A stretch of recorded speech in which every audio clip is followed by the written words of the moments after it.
માં અંબાના ભક્તો માટે ગાંધીનગરના આશ્રય ફાઉન્ડેશને દર વર્ષની જેમ આ વર્ષે પણ શરૂ કર્યો છે કેમ્પ.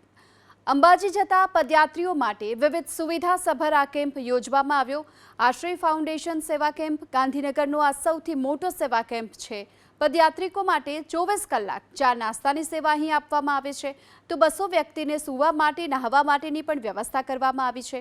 અંબાજી જતું એક પણ માય ભક્ત ભૂખ્યો ન જાય તે માટે સ્વયંસેવકો દિવસ રાત ભોજન અને ચા નાસ્તાની અવિરત સેવા પણ કરી રહ્યા છે.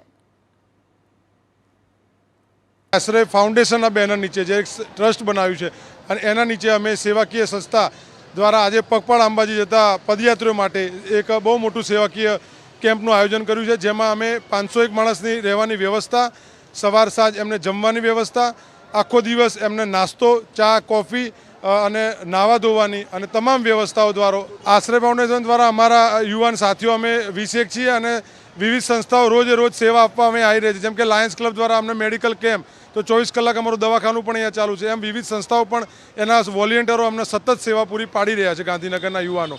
અને માતાજી આગળ એક જ પ્રાર્થના કે જેટલા જાય છે ચાલીને એ બધાની એમની મનોકામના માતાજી પૂરી કરે. ગણેશ ચતુર્થીના દિવસે આ કેમ્પનો ખુલ્લો મૂક્યો હતો અને અત્યાર સુધી લગભગ 7,000 માણસે આનો લાભ લીધો છે અને 12 તારીખ સુધી અમારો કેમ્પ સેવા આપવાનું છે.